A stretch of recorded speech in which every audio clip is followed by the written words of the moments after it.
Hi అండి. మేక తలకాయ పులుసు కానీ ఇలా చేసుకున్నారంటే ఒక ముద్ద అన్నం కూడా వదిలేయకుండా మొత్తం తినేవలసిందేనండి, అంత కమ్మగా ఉంటుంది.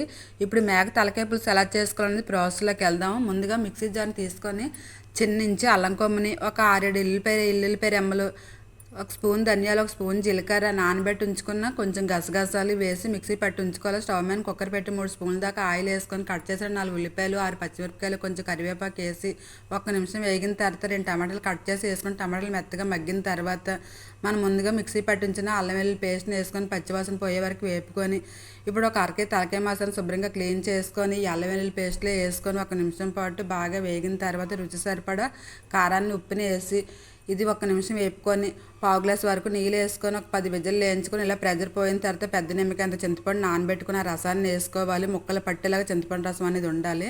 ఇప్పుడు చింతపండు రసం వేసుకొని 5 నిమిషాలు సిమ్లో బాగా మగ్గి దగ్గరికి అయిన తర్వాత కొంచెం కొత్తిమీర వేసుకొని స్టవ్ ఆఫ్